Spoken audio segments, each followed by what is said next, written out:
ખબર ગુજરાતના digital platform ઉપર જામનગર સહિત હાલની ધાર્મિક સામાજિક સંસ્થાઓના યોજાતા કાર્યક્રમોનો સમાચારો પ્રસ્તુત કરવામાં આવી રહ્યા છે.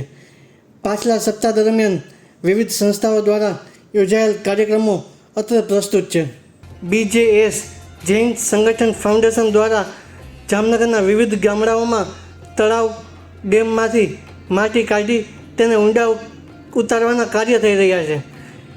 તાજેતરમાં ધ્રોલમાં નદી છીછરી થઈ ગઈ હોય ધ્રોલના વતની અને BJSના ટ્રસ્ટી શરદભાઈ શેઠ પરિવાર દ્વારા આ નદી ઊંડી ઉતારવાનું નક્કી કરાયું છે. કેબિનેટ મંત્રી રાઘવજીભાઈ પટેલ અને ધારાસભ્ય મેઘજીભાઈ ચાવડાના હસ્તે આ કાર્યનો શુભારંભ કરાયો હતો. શરદભાઈ શેઠ પરિવારના પુત્રના લગ્ન નિમિત્તે આવેલ ખુશી ભેટમાં તેટલી જ રકમ શેઠ પરિવાર દ્વારા ઉમેરી આ ધનરાશિ જળ સંચયના કાર્યો માટે આપી સમાજને અનોખો રાહ ચીંધ્યો છે. જામનગર જિલ્લા વહીવટી તંત્ર અને નાગરિક સંરક્ષણ કચેરી દ્વારા જામનગર જિલ્લામાં વિવિધ જગ્યાઓએ નાગરિક સંરક્ષણ તાલીમનું આયોજન કરવામાં આવ્યું હતું. જામનગરમાં આવેલ 27 બટાલિયન ગુજરાત NCC ખાતે NCC કેડેટ્સ અને વિદ્યાર્થીઓ માટે તાલીમનું આયોજન કરવામાં આવ્યું હતું, જેમાં રેસ્ક્યુ, ફાયર, પ્રાથમિક સારવાર સહિતની તાલીમો આપવામાં આવી હતી.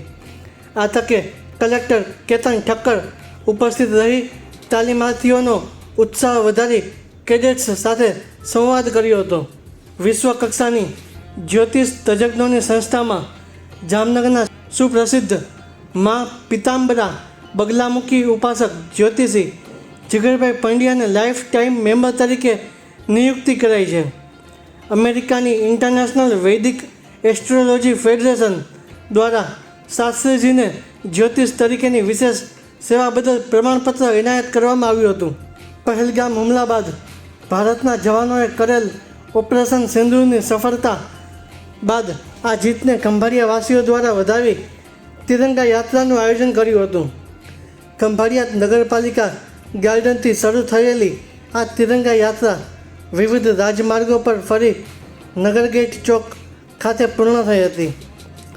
આ તિરંગા યાત્રામાં જિલ્લા ભાજપા પ્રમુખ મયુરભાઈ ગઢવી, જિલ્લા પંચાયત પ્રમુખ રિદ્ધિબા જાડેજા, નગરપાલિકા પ્રમુખ રચનાબેન મોટાણી સહિતના અગ્રણીઓ જોડાયા હતા.